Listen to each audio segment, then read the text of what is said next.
Assalamualaikum everyone. Welcome back to Overspilled Milk, the podcast. Hi Waalaikumsalam ladies. warahmatullah. Hai Hi hai. ladies and gentlemen. Okay. As usual, let's acknowledge the listeners who have been listening to our podcast and sending us your love and feedback. We truly appreciate them and please keep them coming. We hope to improve as we move along. And if you think you have benefited and better from this podcast and you know some of your friends and family who will benefit from listening in, please feel free to share our podcast and YouTube link on your social media. We truly InsyaAllah. appreciate it. Thank you guys. With us today, we have a special guest who will be helping us make sense of today's topic, Encik Ansar Tahir. Encik Yes. Ansar, would you like to briefly introduce yourself, please? Hi, Assalamualaikum. Waalaikumsalam warahmatullah. My name is Muhammad Ansar, 45 years old, father of 4. InsyaAllah. Uh, Alhamdulillah. Single parent, just turned single parent. Kerana isteri tercinta has been invited back by Allah. MasyaAllah. InsyaAllah. So I've got invited by the 3 ladies in the house. Which looking forward. Maaf ni nak cakap Melayu ke cakap orang putih ke mix? Boleh mix. Oh boleh. Jadi kita bahasa rojak lah. Boleh. Okay, so meminta pandangan, perasaan dan juga experience going through life of having in-laws, right? Correct. Taking care of in-laws maybe and dealing with them, accommodating their behaviours, vice versa, and also bagaimana kita nak melalui liku-liku hingga akhir hayat. Either they go first or we go first. MasyaAllah. Thank you MasyaAllah. so much, Mr. Ansar. Okay, like Mr. Ansar rightly said, today we will be discussing about relationship with in-laws. Yes. And in-laws, we mean is parent-in-laws, sibling-in-laws, and not only focusing on all the in-laws lah. Dalam satu Yes. kumpulan. Okay. Alright, so okay, so we don't have to define who are in-laws. I think Jay has just briefly mentioned in-laws are Sorry. not just. It's okay. In-laws are basically those who are related to you by law lah, right? Parents as well as siblings. Okay, let's focus on the parents. Joke. Yeah. Okay, but okay, I just want to add on. Right, although in-laws are all that we know laws, right? People like have relationship with us after we got married with someone. Okay, we have to bear in mind that our relationship with our parent-in-laws will not be affected whatever happened between us and our spouse. Regardless, we are separated by death or by cerai hidup, our relationship with our parent-in-law will still be there. Okay? Because it is termasuk dalam al-muharramat, mahram-mahram yang tetap jadi mahram kita, yang tetap kita tak boleh berkahwin dengan mereka walaupun we don't have any relationship anymore with our spouse. Different pada brother-in-law, sister-in-laws, maknanya anything happen between us and our spouse, okay, if you nak berkahwin dengan adik-beradik pasangan you are allowed to. Tapi nak berkahwin dengan parent-in-law jangan, tak boleh. I see. So that's that's the difference between the parents-in-law and siblings-in-law. Correct. Kira cik, that means to say in terms of aurat pun is the same. Exactly, yes. So, our aurat dengan our sibling-in-laws punya aurat, sama ada kita masih berkahwin ataupun dah tak berkahwin, still aurat lah. Sebab mereka tu kita boleh kahwin dengan dia. Tapi dengan parent-in-laws kita, kita punya aurat tak semacam kita dengan orang yang kita boleh kahwin dengan diorang lah. Cuma sometimes we just feel awkward lah. We don't have any more relationship with their children and then we want to for the ladies, we want to buka tudung ke apa ke. It is just awkwardness lah. Tapi hukum is still like our parent. Okay. The mahram part is still Yes, there lah. correct. Alright. Okay. Thank you so much for the clarification. Okay, so now we know that there is a stark difference between parent-in-laws and sibling-in-laws. Let's focus on the parent-in-laws part now. Okay. Referring to today's situation to the current pandemic. most couples find it difficult to find their own flat. They may need to stay with their in-laws for the first few years. So, how would you uh, advise to these couples on how can they set some boundaries or rules of engagement lah when staying with in-laws? Maybe we begin with, I don't Cik know, Ansa. maybe Encik Ansa? Our Yeah. guest. Yes, we start with our guest first. You nak nasihatkan for the new couple? It can be a new couple or it can be Old experienced couple. Yeah, because Full couple. real estate in Singapore can be quite Okay, difficult, right? I share through my experience. Mhm. Okay, I have 10 siblings. Wow, okay. Saya yang last, terakhir. Mhm. So I see that setiap couple, kira daripada apa background, tak semua yang perfect lah. Okay. Yeah. Some people ada mak mertua, bapak mertua yang berlainan rupa perangai. Betul. Sometimes baik di depan, belakang dia lain. Kadang-kadang pada pandangan kita, kita tengok, oh dia jahat tapi dia baik. So kadang-kadang ni kita harus, to me very simple lah. To me, if I find something that is not right, I tanya depan-depan. Okay. Tapi tanya pun kita nak kena beralas. Tanya pun kita nak kena ada tata susila. Betul. Kita ada adab, kita ada adat, cara macam mana, you know. Jangan terus serbu, serkap jarang, cemburu buta. Kadang-kadang dengan mak mertua pun dia cakap, oh aku, you know, anak menantu ni lagi baik daripada ni. Anak ni hantu, anak tu menantu. So I was like, so actually it's how kita berhadapan dengan setiap masalah dengan menggunakan satu perkara, iaitu otak.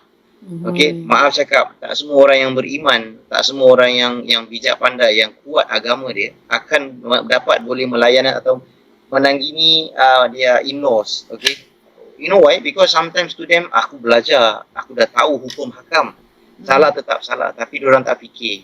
Tak semua orang ni dilahirkan ni belajar asas agama yang sama. Betul. Ada tak ada basic, ada yang tak ada terus, you know, diorang pergi sana sini belajar, lepas tu dia cakap oh gini. So dia percaya orang luar daripada sendiri. Jadi kalau kita pandangkan dengan mak mertua, itu siapa? Dalam Islam tak ada istilah mak mertua. Mak tetap mak, bapa tetap bapa. InsyaAllah. Kita ambil, kita rangkumkan semua. Kalau kita have that kind of thing, kita ada double standard. Dia buat aku kena give more, tapi dia mak mertua, bapa mertua, less. So to me, maaf cakap, I just open talk. Whatever I give to my mom, I give to my in-law the same. Okay. Kerana duit kita boleh cari, satu yang kita tak boleh cari. Okay. Keadilan, honesty. Jadi kita nak kena bilang dengan diri kita, kalau kita tak nak orang buat kita jangan buat orang. Jadi how to do that? Be fair lah. So you have to work hard to sustain. So tak apa kita ikat perut untuk give equalness. So siapa yang ada mak mertua, yang bapak mertua yang macam tak nak cakap lah nanti takut jadi doa pula kan. Pasal ada orang makan hati bertahun-tahun, ada orang makan ni tak nak jumpa. That is I see, I experience. To me very simple. I said jumpa diorang, cakap baik-baik. Kadang-kadang diorang pun tak nak cakap. Diorang akan use vulgarity, diorang akan use so-called sampai maaf cakap sampai buat. When dia tak suka, dia akan gunakan. Kita tahulah kan gunakan ahli sihir, bumur dan sebagainya. But why to the extent that we have to go all to that? So I think the best is dia cakap mak, bapak boleh berbual tak? Kita duduk berbual. Minta maaf sebelum let's say ni lah sebelum answer nak cakap first and foremost daripada lubuk hati yang dalam, daripada ujung rambut sampai ujung kaki, saya minta maaf dulu. Andai kata terguris, andai kata tersalah tutur bicara, andai kata salah persefahaman yang mak bapak yang mungkin tak dapat apa yang nak cakap, saya minta maaf. Sekarang saya dengar cerita macam ini gini ni. Betul ke? Cakap gitu kita tanya balik pada dia. Kalau dia betul, dia gentleman, dia akan cakap. Jadi kita tahu dia luahkan perasaan dia. Jadi daripada situ kita tangkap, oh dia tak suka gini.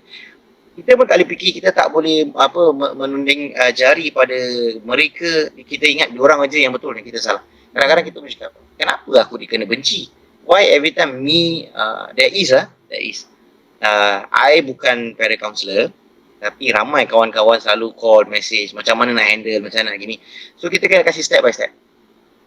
So daripada situ kita kena handle each one of them differently. Okay. They have their own thinking. Maaf cakap, orang tua selalu ingat dia betul. Kecuali mereka yang boleh dengar, ada hati dan perasaan dan sayangkan jodoh anak dia agar berpanjangan. Ada tak? Ada suruh cerai lah, ada cakap ada kau tinggalkan sudah dan sebagainya. Jadi sit, table talk. I always know as table talk. Duduk, berbual. Huraikan. Memang kadang-kadang tak boleh settle at that instant, at that moment, tapi at least you know. Kita tahu macam mana kita nak handle. Kita tahu, okay, so sekarang dia tak suka aku macam ni. Kita berubahlah. Lagi bagus kita berubah daripada kita suruh dia berubah. Kerana kita kena tahu, dia memanglah orang selalu cakap orang ni lebih matang, lebih experience, tapi orang-orang tua ni sekarang lupa. Google tu selalu tolong kita. Kita lupa, kita cari. Kita tanya. Kita tanya ustaz, kita tanya ni. And orang-orang lama ni dulu tak boleh Google, dia tak tahu. So dia akan gunakan keturunan punya kepercayaan. Oh dulu ni macam misalnya pantang. Oh anak aku baru bersalin, pantang tak boleh keluar dan sebagainya. Tapi pantang tu apa? Tapi sekarang mana orang main pantang-pantang? Diorang tahu selamat keluar. Kalau keluar tak boleh keluar, how come they can go for check up, diorang boleh bawa keluar baby dan sebagainya. So kita kena peka, kita kena berilmu, kita kena cara berbual pun kita kena tone ni tak boleh terlalu high. Diorang ni zeng, dia punya telinga ni macam current, asal ni orang muda sound aku macam ni. Jadi pada yang baru kahwin tu belajar-belajarlah. Yang dah lama kahwin tu banyakkan sabarlah. I agree with Mr. Ansar tau pasal being fair between our parent and our in-laws. But it is quite easy to be fair materially. Whatever amount you give to this parent, you give to this parent. Whatever thing you buy for this parent, you buy for this parent. But boleh nampak. yes, how can we be fair emotionally? For example, when macam yang tadi soalan Zack, kita tinggal serumah dengan mertua. Okay, when our in-law tegur kita benda yang kita rasa kita tak salah, so how can we be fair emotionally untuk tak melawan ataupun bukan melawan lah, macam membetulkan keadaan? Or how can we be fair of the interferences of our in-law compared to our own parent? Because emotionally we are attached with our parent compared to our in-laws, but in-laws tu kita baru kenal, baru nak be in the team kan. So what do you think, Zack? Like in terms of in terms of psychologically ke apa-apa ke how I'm of the opinion that our parents is our parents, our in-laws is our in-laws. That Okay. is my opinion lah. Because of the matter of experience lah, of lifetime experience. I grew up with my own parents. They didik dan sebagainya. So it's a different set of experience as compared to this new set of parents whom I just got to know. So with this new set of parents, the nature of relationship is getting to know this couple, this orang tua. Yeah, so it's like really ta'aruf lah, betul-betul ta'aruf, really getting to know this who they are, hati budi dan sebagainya. Okay. That doesn't mean that I assume that I know my parents. I still have to get to know them because they are also changing. Yeah, but we have experience, we have history together, which is different lah. And because of that difference, like you correctly said that Jay, that materially yes, we can be fair. Kalau kasih ni pun kasih ni. It is quite understood, and it's also something to do with hormat lah, hormat. To show hormat, yes, we be fair physically or materialistically, but emotionally, because of the different history or investment that has happened throughout your life, of course there's difference lah. And you brought another issue, which is kalau tegur, how is the teguran going to be like, right? Yeah, so and I think this is also very relevant. Kalau tegur, what's the step lah? What's the solution supposed to be lah usually? Usually when I talk with the young couples whom I met, I have to acknowledge that different family has different ways of doing things, different ways of the go menogo.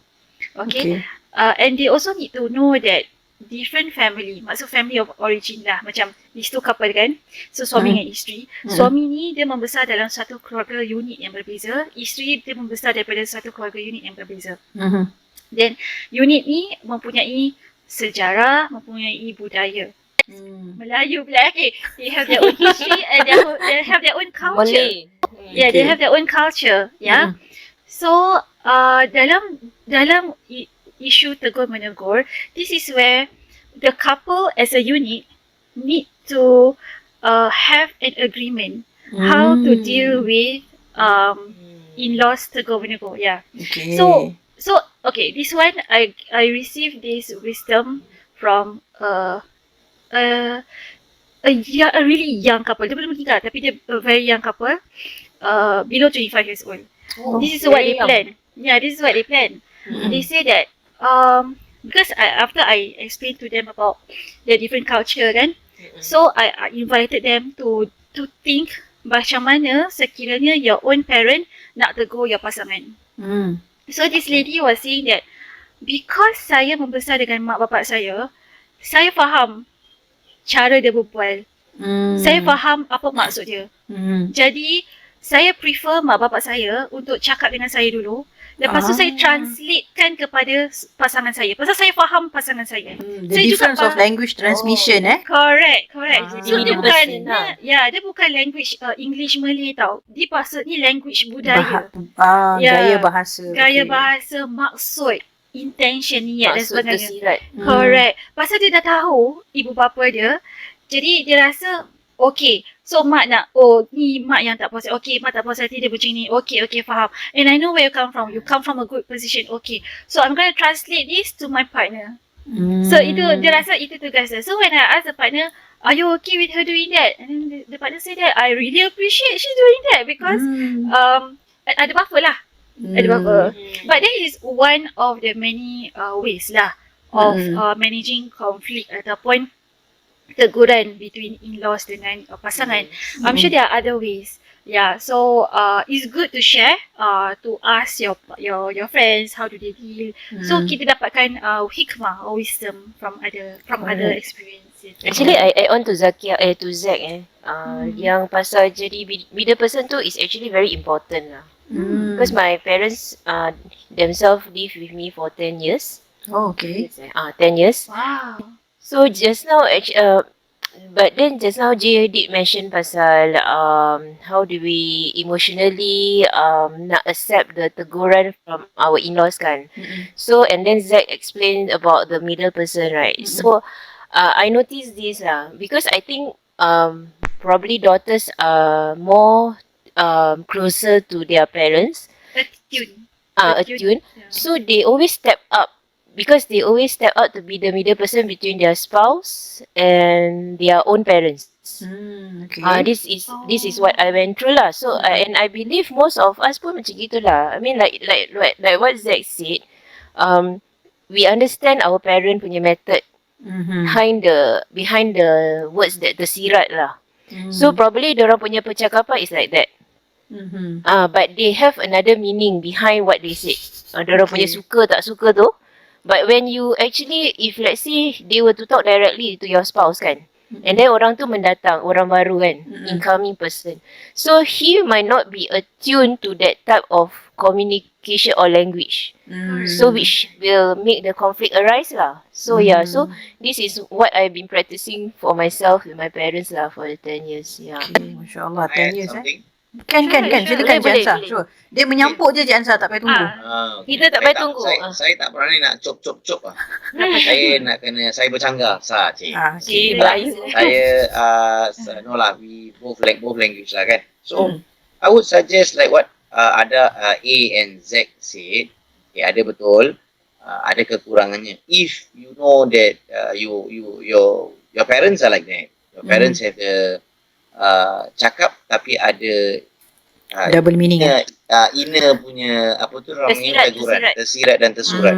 So simple aja. Cakap dengan kita punya spouse, my mother macam ni, tapi kalau dia cakap, dia akan macam ni.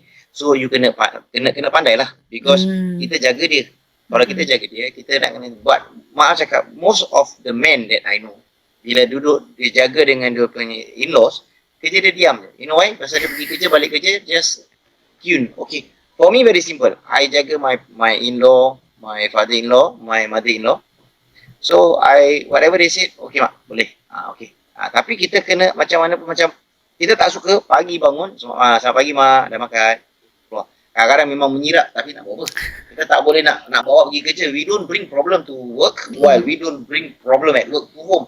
Jadi kita jangan melaga-lagakan. Jadi kita senang je. Jadi kita vent kita punya anger, kita ambil wuduk, kita solat. Dah, tenang. Kita fikirkan satu hari aku tua. Jangan kau membolak-balikkan hati aku di saat aku sedang menerima ujian kau. Jangan engkau menarik balik kesabaran aku setelah engkau menganugerahkan. Biasa kita mirror ourselves lah, muhasabah diri. Ya Allah, kenapa aku diuji macam ini kan? Jadi sebelum aku apa jadi dengan aku punya spouse, aku bilang dulu. Jadi dia prepare. Dia prepare diorang punya shield. Captain America ada shield, kita pun ada. Kita punya shield iman, jadi susah. Memang kita tak nampak iman kita, kadang-kadang ada satu zarah hitam tu pun tak boleh masuk surga kan. Jadi sebelum dia build up, okay, dia mendadak, dia menjadi satu gunung Himalaya. Kita cakap dengan kita punya partner. Kita cakap dengan partner, lepas tu kita cakap dengan partner kita, mak kau, bapak kau ni apa dia tak suka? Kenapa kah? Jadi kat situ kita jadi tag team. Jadi bila kita jadi tag team, ingat kalau kita tak bilang, anak kita yang jadi mangsa. Bapak kau macam inilah. Mama, anak kita cakap, asal aku yang tak ada kena osok aku terpapit. So, it happens and it's still happening sampai akhir hayat. Akhir kiamat pun akan cakap. Kita tak boleh nak convince, nak kasih mereka suka, kita tak boleh macam 100%. Tapi kita masih mampu dan boleh upaya dan semangat untuk bilang kita punya spouse, minta maaf on my parents. Selalu kita ucapkan minta maaf walaupun kita tak bersalah, tapi kita cakap. Jadi dia prepare. Okay. That means dia tahu yang partner dia sayang. Dia tahu yang, dia kasih kita shield dulu kita. Jadi apa-apa dia cakap, okay mak, boleh mak. Itu je, jadi dia happy. Nanti orang tua tu akan sendiri dia cakap, aku marah pun dia cakap, okay. Aku ini pun dia cakap, okay. Nanti sendiri dia tune. Pasal dia tahu, aku ni salah. Aku asyik hukum dia, aku asyik cari kesilapan dia. Tapi kena ingat, macam tadi awak cakap, the third party. And you have the third party, kita tak boleh ambil sembarang-sembarang orang. Kita tak boleh orang yang satu side je. Kita kena bilang, kita kena a lot of things lah. I think I talk a lot. Boss. Okay. Zack, what you want to ask us now, Zack? No, I think it seems that there is difference lah between son-in-laws, how son-in-laws are being treated, and how daughters-in-law are being treated. Yeah, I'm quite curious about that, you know. Yeah. Like macam drama ke, real life ke, son-in-laws dengan parent-in-laws macam sangat susah nak dengar ada masalah. Yeah. Tapi daughter-in-law dengan mother-in-law, wow. So why is it so Saya nak cakap something. Silakan A.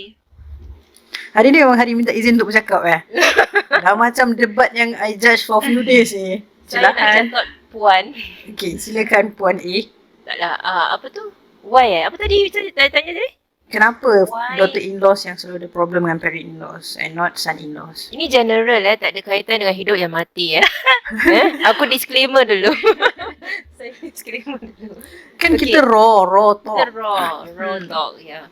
I read a few articles prior to our discussion lah. So what I noticed is that like what Zack said, there's the importance of a middle person to receive information from the spouse and to give information to receive information from their own parents and to feedback the information to their own spouse. But I believe that one normally lah, the woman will be the middle person. So the guy, diorang relax I find that they will be like corner gitu, you know, that you have to face your own. Tapi kan I see it the other way round tau. Guys doesn't need middle person to talk. Guys doesn't need middle person untuk disampaikan apa yang their parent-in-law nak sampaikan, because as long as the guy is working and provide for the family, that's it. There's nothing that the mother-in-law or father-in-law wants to find fault. Tapi ladies, dia dah kerja, balik rumah dia jaga anak, dia dah masak, dia dah kemas. Satu habuk dekat tepi pintu je, dia boleh jadi big issue from the parent-in-law. So that is why I think macam the guys, they doesn't need middle person, or they doesn't need the wife to be the mid person, but the other way around, the wife need the husband to be the middle person for the mother-in-law, for the husband's mother, to pass through some message to her. Lagipun ladies kan, kita very emotional, kita very sensitive. So macam kalau parent-in-law tu tegur sikit, walaupun dia tak harsh, kita rasa macam ouch dia sangat. Attack, yeah. Dia macam finding fault, dia macam kita start fikir macam she is comparing me with my other And those ni. emotions are valid. Those emotions are very Yeah. valid. Is it Correct. because it's in between two ladies? Is a conflict between two ladies? It's a power struggle. Are you saying Yeah. that? Then what happened to the spouse? I mean, what is their action? Maybe kita tanya ni lah, Mr. Ansar, is from perspective of a man. What do you do? Yeah. Senang je. It happens lah to me. Maaf cakap I like to be open, tak payah nak sembunyi-sembunyi, tak payah nak experience apa ke kan. Tapi my wife is how to say, my arwah lah. Dia orang suka kerja, tak suka duduk rumah. Dan my mother pula ustazah, arwahnya juga. So there was a point of time where we take care of her, my mother. Tapi apa dia buat semua salah. Jadi I cakap dengan my wife, sabarlah. Memang orang dah tua ni kan, gini lah. So bukan nak buka aib, cuma nak cakapkan je lah. I cakap my wife, I think memang orang tua ni nanti bila time dah tua dia lupa. Jadi apa yang you buat baik pun nampak macam tak baik. So I tell her, kita berhadapan dengan dia, buat baik dengan mak. Cakap, ambil hati, duduk sebelah. Memang susah, makan masa. Tapi perlahan-lahan work on mother-in-law punya weakest point. Apa dia punya weakest point? Apa? Anak Jangan dia work lah. on the apa dia? Yeah, anak dia lah. Anak dia lah weakest point. Work on the weakest point. The weakest point, okay, my mom love to eat. Okay, belikan dia makan sedap. Lepas tu at the same time, apa dia cakap, okay mak boleh. Gitu je. Yes. It takes, okay, my marriage Dia about kan aja dulu. 19, ya kan aja. Ya kan, tapi at the same time, dia suka makan goreng pisang. Ikan. Ambil hati lah. Ambil hati, betul. Kadang-kadang memang sometimes orang cakap, ni nak buat baik lah ni. Maaf cakap, kalau word terkasar, dia akan use B-O-D. Kan. Ni nak boat lah. Okay. Sometimes kita sebagai anak pun kita nak kena backup. Oh, tak ada lama gini. We have to, how to say, edify. We have to carry our wife seperti macam mana kita jaga mak. Macam mana kita sayang dia. Kita nak kena cakap dengan kita punya isteri ni kan. Oh, the good things about our wife to the mother. And the good things about the mother to the wife. Jadi tak ada perselisihan faham. Oh, my mother cakap dengan ni pasal you. You cakap dengan my mother. Jadi tak akan habis. Benda ni tak akan habis kalau kita asyik cari kesilapan, kekurangan dengan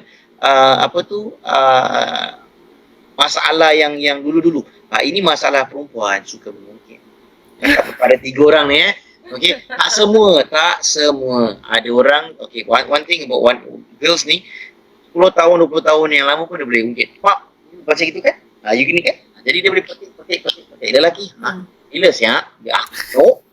So for us, kita lelaki, kita forgive, forget and move on. Memang kadang-kadang kita suka merajuk, tapi kita tak suka tunjuk. Diam. Kita hanya merajuk, diam. Kadang-kadang orang tu tak nak balik rumah, and so on. So sometimes I tell my wife, kalau misalnya ada gini kan, jom bawa mak keluar. That time my mom boleh jalan, kita bawa keluar. Boleh pakai wheelchair, kita bawa keluar. So sendirinya dia akan tunduk. Pasal tadi yang early saya cakap, orang yang beriman, orang yang banyak ilmunya, tak semestinya dia betul. Tak mestinya dia pandai. Kadang-kadang ni hasutan syaitan ni kuat. Macam mana pun iman kita boleh melayang. Malap, dia tutup aja, khasyafkan. Habis, khalas. So what we hear from you is that it's good untuk to highlight your partner's good work, good attitude towards your own parents, and you also highlight the good things about your parents to your partner. So macam you paint a positive impression, correct? Impression of each other. Yeah, so it helps lah to, with the niat of hopefully dapatkan dia punya ukhuwah lah. building the bond, building a better perception towards one another. Yes. So that requires actually an active participation lah. So Betul. kalau the husband dia diam aja, dia duduk one corner, nak gaduh-gaduh lah. That one is not helpful at all lah. Correct. Banyak, ramai. That's why we have to clearly say it now that kan, to help the relationship between in-laws and your partner is to actively paint a good Involve. picture of your partner to your parents, and also paint a good impression of your parents to your partner, so that they understand each other better.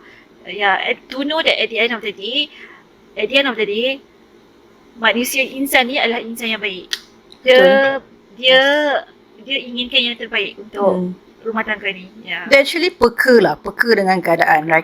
I saw this one post dekat Facebook, sometimes long time ago lah. It's about a scenario when a wife nak sendokkan nasi, ada suami, ada mak mertua dengan bapa mertua. Siapa dia kena kasih dulu? Okay, kalau ikut hukum, dia kena kasih suami dulu. Tapi kalau ikut orang tua tu, kau hajar aku orang tua kat sini, kau tak kasih aku, kan? So what should we do? Kalau macam tadi Cik Ansar cakap, if we are very well versed in religion, we know who the wife should sendokkan dulu, kan? Tapi kalau kita ikut kita punya ego sebagai orang tua and all, that is the problem comes. So this Facebook post said that, okay, it is good if, kenapa Zack? Tak ada. Because if I'm that lady, I will be like, siapa nak pasangan kat tangan? I will just Betul. Okay, but this Facebook post, dia cakap apa tau? Alangkah indahnya, okay, so the wife will scoop the rice and pass it to the husband because it is her responsibility to respect the husband first. Tapi the husband will not eat that rice. The husband will pass to siapa? Mak ke bapa? Bapak. The mother, no. Mother. Anak dia kena mother first. Hadis Nabi ada, your mother 3 times order your father. Langkah indah di waktu pagi. Okay. Ada, cuba bangunlah. Okay, right. So who the husband should pass the rice first? Okay, the husband pass to the mother because the son ataupun the children need to respect. Kan Prophet cakap your mother 3 times order your father. But the mother, alangkah baiknya dia tak terus makan sebab as a wife to the husband, he should respect the husband. So dia pass to the husband. So kalau life kita macam tu, everybody knows their responsibility and they can channel it accordingly pada dia punya diri who on that specific time yang they have to give priority to. I think there shouldn't be any problem between menantu, mertua, all the hantu-hantu terms will not be exist. Tapi ni analogy dan alangkah indahnya lah. Tapi in reality, it is something that very difficult. Okay, I cannot say a lot because I don't have any long history or long relationship or direct relationship with in-laws. Because my... Stay tuned for part 2 of this episode.